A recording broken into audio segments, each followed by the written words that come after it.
Hi, these videos are here to show you a bit more of an honest view of what it's like to live life with voices. These are actual conversations that I've had with my voices. In this video, I'm going to talk about basic math and how my voices challenge me to think about it in a different way. So we were all taught when we were young that 1 + 1 = 2, right? That if you have one apple and you put it next to another apple, you'll end up with 2 apples. According to my voices, and I have to admit, they have a point. Part of the apple actually decayed by the time you were adding them. Or other things could have happened, meaning you're not left with exactly 2 apples at the end of it. At best, 1 apple + 1 apple is pretty likely to leave you with about 2 apples. If you don't define what an apple even is, then doesn't chopping an apple into 2 leave you with 2 apples? So it's all these questions about how math actually works in the real world compared to what we were taught when we were young. And here's where the conversation gets interesting.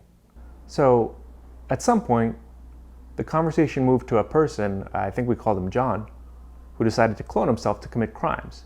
So essentially, this guy, John, said, I'm going to divide myself into 4, and one of these 4 is going to rob a bank, and if he succeeds, he'll share the profits, and if he fails, he'll be the only one that faces criminal punishment. Well, as the conversation went on, we said, how can you actually hold all 4 Johns accountable for a crime that only one of the clones commits? Here's what my voices and I decided. If John changes his shirt or his glasses, he's still John. It doesn't matter. He's just John who's experiencing change. He's that person. So can't we say that John cloning himself into 4 is really just the first John experiencing some change? That it doesn't matter, it's not 4 different people? Well, if we say this is true, then that means if we put John 1 and 2 together in a room and then combine them with John 3 and John 4, the 4 clones, you essentially have 2 + 2 = 1. The 4 humans combine into the first person who's just experiencing some change of now being 4 different people. This is again kind of the problem of the math that we were taught when we were young, having some very strange situations sometimes. Essentially 2 + 2 now = 1. If you combine the 4 Johns and one other regular person, you have 2 + 2 + 1 = 2, and all sorts of things.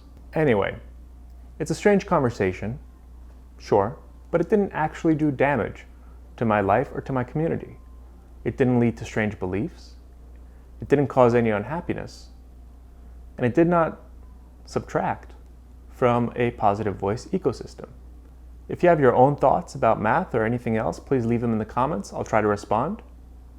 And yeah, this is a bit more of an honest view of what it's like to talk to voices.